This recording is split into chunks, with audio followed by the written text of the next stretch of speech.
Hi, I'm Dolly Vasta, and welcome to Dolly's World. My guest today is Randy James and Randy James Dance Works. Randy and I have been friends for many, many, many years. And he called me and he said that he had come back from Japan after a couple of months' stay there, and he had created what he called a day or a week in the life of Japan. I think the name of it was Looking East. And I asked him to come on the show because I thought that because it was so different, that we could talk about his life over in Japan and how it involved into the dance.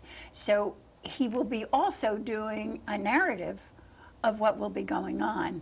Randy, welcome. Thank you. Now, I wonder if I made myself clear. Oh, no, that was totally clear. Yeah, exactly. That's exactly what it was, you know. I wanted to create a dance about Japan and Japanese culture, first because I had a dancer in my company for 4 years, Yukihiko Karashiro, and it took me about 4 years to say his name. We used to just call him Yuki because I was very hard. I barely speak English, you know, I'm a choreographer. I articulate physically.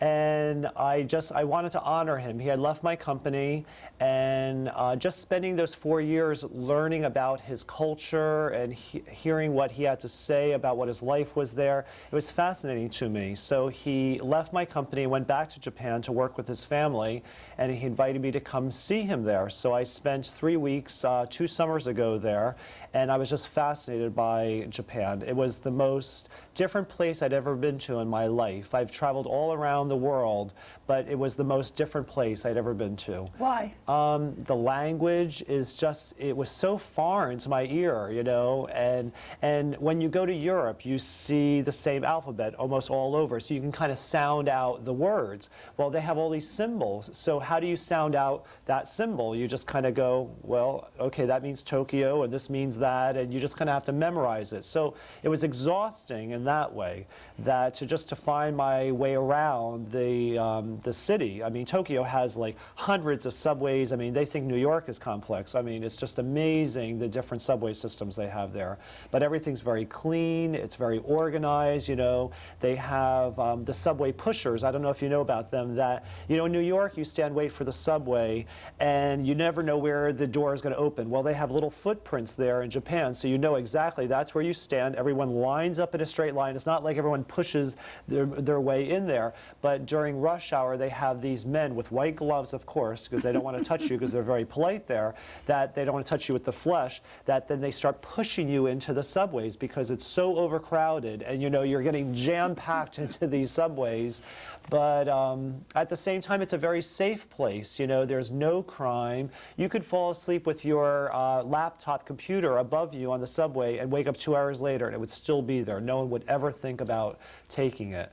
So that's certainly a very foreign thing. You know, you don't do that in New York, that's for sure. Yes, and pushers are usually those who push you off the That's the true, tracks. or into the track, exactly. So it's different, but it was wonderful. You know, it was a wonderful experience, and I just was filled with so many images and so many ideas that I was kind of possessed to choreograph a dance about it. And then I applied to the Geraldine R. Dodge Foundation for a grant, and they gave us a $30,000 grant to choreograph this piece. So that kind of pushed me into it even more, because then they gave me money, so I had to do it. You know. Yes, do it or give the money back. Right, exactly. So I didn't want to give the money back, so I choreographed a dance, and I'm very, very proud and pleased of this work. Well, how did the dance start out? How did it evolve? Well, we started out doing separate kind of vignettes. I would go into my rehearsal process with the company, and I'd say, okay, today we're going to do quiet gift giving.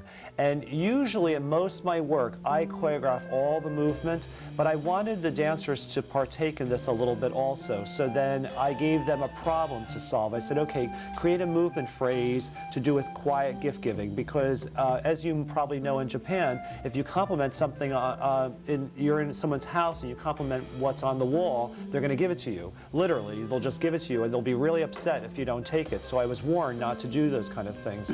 Yes, And, you know, love the chair. right, and even when you go into, like, you know, buy some gum in a store, they'll wrap it up and it will be beautifully, you know, shaped. And I mean, you know, they just throw it in a bag here and, you know, okay, take it. You know, they're very, everything's very particular. So just that idea of quiet gift giving was one of the first things we started with, and that's actually how the piece begins. You're going to see people and they're just quietly giving away gifts. Also, there is a tremendous amount of variation in the dance. Interpretive dance is very hard, I think, sometimes to understand. Yes. I'm a choreographer, but I think today's dance world is incorporating an awful lot of many styles into one thing. Right. Well, you'll see that we're doing quiet gift giving, but we're doing it in a Japanese garden. So you wouldn't usually give away things in a Japanese garden. So I just kind of wanted to, I saw a lot of the old and the new, and I saw young people dressed up in these very 60s mod outfits, and their hair is spiked and blonde, and they have all this glitter makeup and these huge platform shoes. But then on Saturday nights, they all dress up in very traditional kimonos, and you know, even though they have all that hair and the makeup. So I just kept on seeing the old and the new throughout. You would go to these temples, and they're amazing, but then most of them have been rebuilt since 1945 after the bombing and floods and fires and stuff. So you're not seeing the authentic original temple, which is, you know, is okay. It just was kind of interesting to me that when you go see the Parthenon, you see the Parthenon. It's been there forever. You go to these temples, and most of them have been rebuilt. So I tried to use that idea in the dance. So you're going to see a lot of different layering of a lot of different ideas. And then from there, you more or less went into relationships of people. Is that what fascinated you over there? Yeah. Was the relationship of one to another? Yeah, it was interesting that Yuki's family, his father would come home and sit very proud, and his mother would be at his feet, and I was like, why is she sitting at his feet? You know, my mother certainly would never sit on the floor because she probably wouldn't be able to get up, but then also just that she just would never do that. You know, it's kind of an equal thing. The wife was always in the kitchen shopping and cooking, and the man was out there, and it was kind of interesting to me to see that kind of relationship, because I don't see that very often in my life, that it's quite a sexist society, you know, that the man works all day long and then he goes out and drinks and goes out with his geisha girls. I mean, you can't generalize about everybody, but certainly that was a lot of what I saw in Tokyo itself. I'm sure it's very different outside in the countryside, but I didn't really spend that much time out in the country. I did spend some time, but most of it was in Tokyo itself. My experience. So you do find, even with the younger generation, that it's extremely sexist? Somewhat. You know, I did see it different, though, that the women were certainly stronger. They were not quite so subservient. You know, everyone has a cell phone, too. It's very amazing. I mean, you think everyone has cell phones here. It's like everyone has cell phones in Tokyo. It's just everyone's always talking on the cell phone. And yeah, I saw it not as great with the younger children, you know, and it's also, you have the idea, I had the idea that Asians were very small, Japanese people were very small. Well, I don't know, they've been drinking milk, having a lot more calcium or something, but, you know, they're huge. And I'm not just talking about the sumo wrestlers and the baseball players. I mean, really, the people, the adults my age and younger are really quite large. I was like, oh, well, you know, there you go. That is a misconception, Yeah. I think, that we have. I think we have I had a lot of misconceptions, and that's one of the reasons why I wanted to go there. And that's actually what I wanted to choreograph in this dance, is that we see sound bites on TV. You know, we see these people in the Middle East, and we see them throwing rocks, and we just assume all those Palestinians are awful people that want to throw rocks. Well, I'm sure there's awful people all over the world, and I had all these misconceptions about Japan. And as this global network is getting smaller and smaller, we're getting more and more information, I think we can be quick to judge people. And I wanted to create a dance that showed a lot of different facets, that not all the men are sexist, that there are wonderful men. And so that's one of the things I was trying to do in Looking East, is try to show all those differences. Now, you also used what seemed to me Tai Chi Yes. as steps in this? Right, right. Well, I immersed myself in the culture besides just experiencing. I went to a lot of performances and classes. I observed Tai Chi classes. I went to sumo wrestling for 10 hours, and I went to Buto and Kabuki theater. And Tai Chi has always fascinated me because people think it's very simple. It's very, Not. very difficult, yeah. I mean, try standing on one foot with the other foot Yeah.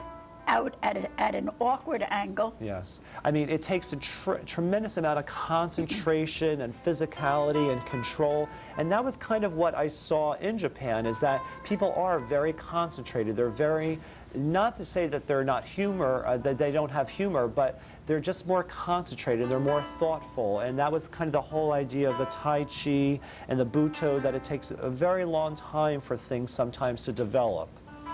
Is that why Tai Chi is supposed to be so good for the body?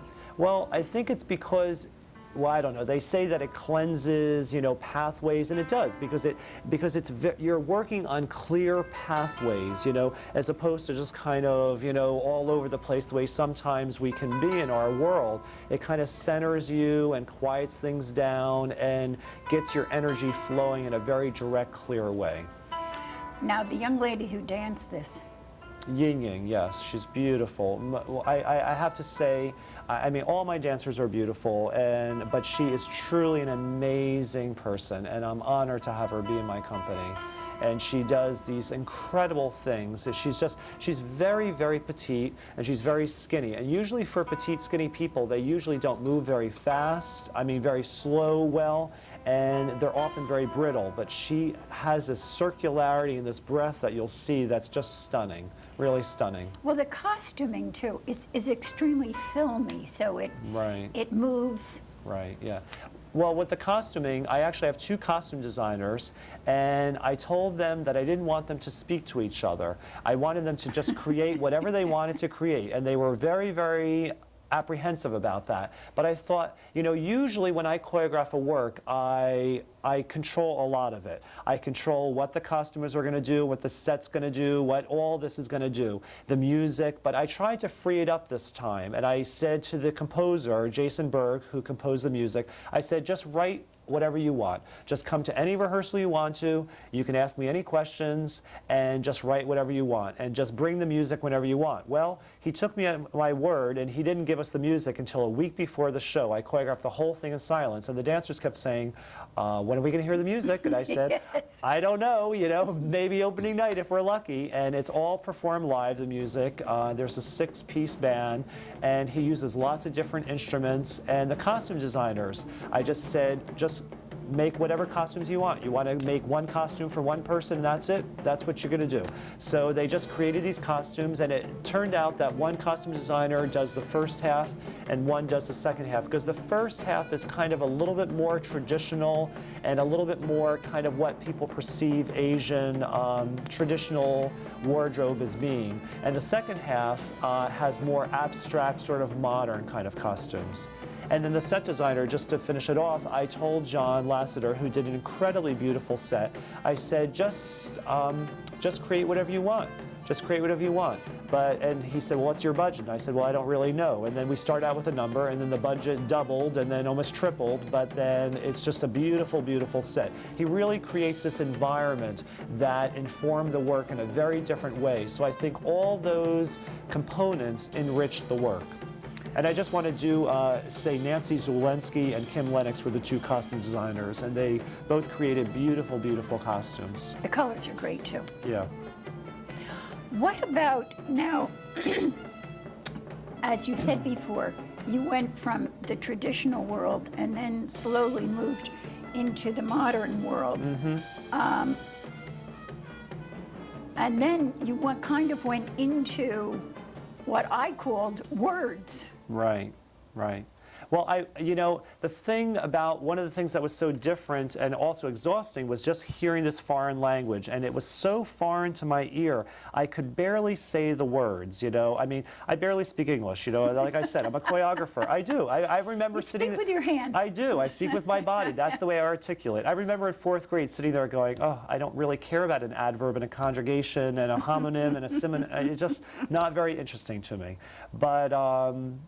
So yeah, the words, I wanted to use spoken words because actually my next dance, I want to have them speak a lot. So this is kind of a prelude to that. Sometimes I do that in my work, that I kind of just put a little segment of something that I'm going to work on next more fully, just to kind of see how it is. So I taught them 3 words. I taught them Ohio, which means good morning, itadakeimasu, which was what you say when you give someone food or you receive food, and arigato, which is thank you. Right. And I said, okay, now make up your own words out of that. Use those sounds and then make up your own words. So they go do, re, ka, o, ti, you know. And so it sort of sounds Asian, but it's not Japanese, because I knew I was not going to be able to coach them in how to speak it. I'm probably saying the words incorrectly myself. And I just thought it'd be interesting to hear those words and then to see the dance also. Did you get a chance to show this tape over there? I haven't yet, actually. I haven't sent it to my friend Yuki yet. But he is actually setting up some presenters that would like to have us come there and do the work there. I don't know, the thought just occurred to me. I wondered what his feeling about it was. Yeah, I wonder too. Actually, it scares me a little bit, you know. Really? But he's a really wonderful man, and I'm sure he'll enjoy it. I've sent him the press clippings. We got great reviews. We performed it at the George Street Playhouse in New Brunswick in June. That's where we premiered it. And we're going to be performing it on November 30th and December 1st at the K Playhouse at Hunter College in New York City. It's on 68th Street between Park and Lex. Not to give a little push there, but I love people to come see it. It's a great theater, by the way. It's a huge theater, yes. It's 650 seats, which is the largest theater I've ever performed in, besides when we've gone on tour. And we got incredible reviews from the Star Ledger and the Home News Tribune, and I sent Yuki all those things, and he wrote back to me and said, it seems great, send me a tape, but I haven't sent him the tape yet. Well, let's continue on with the dance. Okay. Because the 2 of us can segue away from it so easily. But then, okay, so we made our way through the Japanese modern world. Right. Then where do you take us? Well, we go through a lot of different things. One of the things that I saw a lot were the sounds and faces. You know, when I go into the temples, I'd see a lot of masks, and they'd be making these kind of really distorted faces. So I worked with that idea with the dancers one day. I said, okay, now we're going to make all these distorted faces. So you're going to see in the dance just before the rainfall that they have all these really contorted faces. I think it's quite funny. A lot of people felt, I think, uncomfortable to laugh, so they just kind of sat there and giggled to themselves. But I found it very amusing. And I wasn't trying to make fun of them. It's not a Japanese dance. It's not about my particular idea of Japanese people. It's just kind of, it compiles all my ideas, my feelings, things I saw, things I felt, and I just tried to create an abstract dance out of it.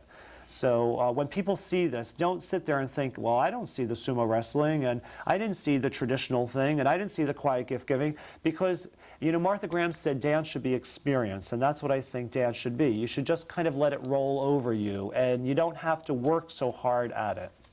But you do have some sumo. I do have some sumo wrestling, because sumo wrestling is amazing, isn't it? I often wonder, in fact, I often wonder how they get past the censors. It's amazing. Yes, there's an awful lot of tush that shows there up on is, that I'll tell screen. you. It's amazing. I mean, when I was a little boy and saw James Bond movies, which I loved, you know, you Dr. No or whatever, you see these big sumo wrestlers, I was like, wow, that's amazing, you know? So I went and for 10 hours observed sumo wrestling, this exhibition, and it was just fascinating. It's very ritualistic, you know, and they have very young ones, and they have medium ones, and they have older ones, and the older ones are the really huge fat ones, and there's only around 8 of them, and each one of them get about 5 of the younger ones as servants, and they literally do everything for them. They clean them off, they put their costume on. They're so fat that they literally, I don't know if I could say this on TV, they literally can't wipe themselves. So there's one man's job. I did, I'm sorry. There's one man's job is that he has to wipe the man, and I'm like, well, who gets that job? I guess the youngest one, you know. But the new kid on the block. The new kid on the block gets the poopy job. Anyway, I'm sorry. I think it's funny. But it was fascinating to me. I just thought, wow, you know, that's just not something you really hear about. You know, you never assume sumo wrestlers can do those kind of things for themselves, but they're literally so fat that they can't do those things.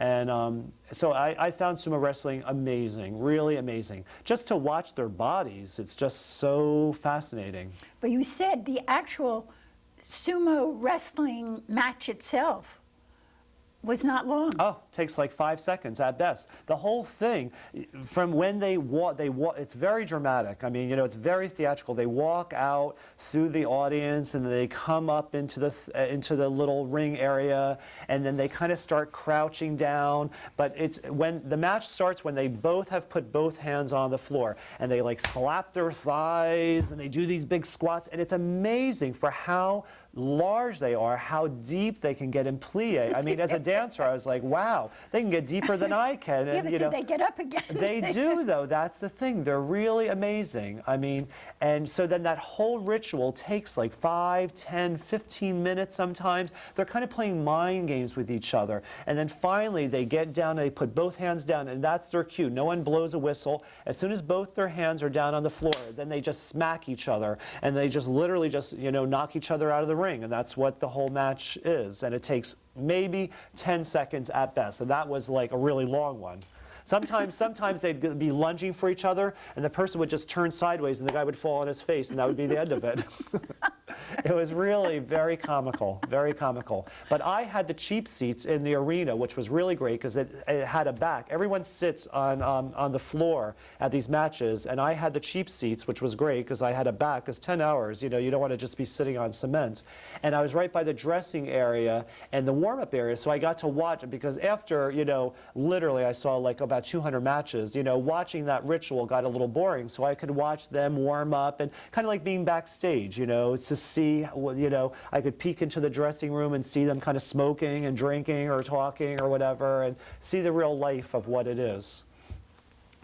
I don't know. You know, you had just totally wiped out my mind on sumo wrestling. I will never, I want you to know this, Randy, be able to watch it again and not get these pictures going through my mind. I'm telling you. But, but that's good, though. That's good, right? That's good. It certainly is, and it's good for a laugh.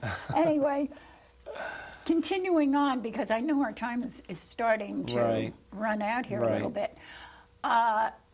You then progressed to what evening would be like, and lovers. Right, yes. You know, yeah, after the faces, then it just kind of starts going into evening, and the crowd starts drifting away, and then just leaves this one couple, Ying and Ricky, and they start doing this beautiful, just kind of quiet duet with kind of a little partnering, and then he lifts her up very climatically, and then the rains just start coming down. And I said to the set designer from the very beginning, I said, if there's nothing else we're going to have on this set, is we're going to have water. I want water, and I want a river, you know, I want like a flood. He said, Randy, that's going to cost so much money, and we're going to have pumps, and they're going to break down, and you're going to be angry and stuff. And I said, okay, but we're going to have water. We're going to have water, right? And he said, yeah, we're going to have water. But then we started going over budget. And he said, well, we have to cut things. We should cut the water. I'm like, we're not cutting the water, John. And he's very happy that we ended up not cutting the water, because it's one of the most beautiful moments, I think, in the whole dance. It ends Act 1, and he lifts her up, and then he carries her into just this little pool of water that had been there in the Japanese garden, and then it begins to rain down on them. And just hearing the sound, the music slowly dissipates, and you just hear the water running. And it's just so beautiful, it's so clarifying, it's so healing, it's so erotic and sensuous, and for me, I almost wanted to end the piece that way, but I just decided not to, and I end Act 1 with that water sequence. And hopefully, people have said it's one of the most magical moments they ever saw. It is. And thank you. I was absolutely floored by it, and I thought, what a great idea. Right. And what it took. I mean, the set itself is magnificent. Thank you. And I did, as we spoke, I did know that that gravel path was supposed to be the garden. Right, right. And I saw this little pool, and I was trying to figure out all through the beginning of this, where was it going to be used? Right. Never suspecting Right. that you were going to have an actual shower. Right. And I must ask you, how long did it take them to dry out once they went off stage? Well, that's the thing. It's funny because the water's quite cold, Yeah. and they're like, woo, the first time they were like, ooh, but then they really got Pretty into hard to it, be though. erotic when you Yeah, exactly. Exactly. But they're good actors. That's what that's what you're paying for. Besides their dancing, is their acting ability. And they would immediately take their clothes off backstage, and they put them in the dryer and then dry off very quickly. Everyone had blow dryers and stuff, and people said, how'd you get the water? How'd you get the water? I'm like, well, you get a hose and you put it into the thing and wire it up there, It's and like then a circulating pump. That's all it is. It's really, that's all it that you is. do with the Yeah, pond. it's actually quite simple, It wasn't too hard to figure out. We were originally going to have this like shower bag that you can have where you can take outside showers, but we wanted to have the water be constant so we could have it as long or as short as we wanted it to be. And yeah, John Lasseter did the set, and he did an incredible job. I mean, it really creates this environment, and he wanted it all to be white because the costumes are so colorful, and he's a lighting designer too, and that's actually why I hired him, because he's a set and lighting designer, and I wanted someone to have the total picture of what they wanted. So he really, as you noticed in the tape, that you can see the sunrise, Yes. you can see the sunset, and then he works with silhouettes, and I mean, the lighting itself is breathtaking, I almost didn't even notice the lighting until I watched the videotape that Cindy made for us, because I was so concentrated on the set and the costumes and the dancing that when I actually sat back and watched, I was like, wow, this lighting is amazing, totally amazing. Where do you want to take this to? All over, Yeah, all we have over. like 2 minutes. I'm getting signals already. Oh. Where do you want to take this to? Well, we're Randy? taking it to the K Playhouse. Like I said, we're doing the New York premiere of it, and now we're trying to sell it all over the country. As and the set literally is in my closet in my house, so it's not, even though it's a huge set, it breaks down very easy. It's not too hard to set up, so it's not going to cost people thousands of dollars. And Have set will travel. have set will travel, and I'd like people all over to see it. I'd love to. I hope this will become a signature piece of mine. I hate that term, but people have said it's a breakthrough for me, that they really feel that I've pushed myself artistically further than I ever have before. And I'm just very proud of it, Well, I'll tell you something. We have just about run out of time. But I'm very proud of you too, Randy, because Thanks, Dolly. our friendship goes back so many years, but to see someone come up and go where you're going, and the backing that you're beginning to get and the notices you're beginning to get, they are just magnificent. Thanks. So I hope all of you out there have a chance to see Randy James and his dance works and Looking East. You'll love it. I hope you enjoyed the show today. We did it a little bit differently. I try to be different all the time. I'll see you next month, and in the meantime, take care.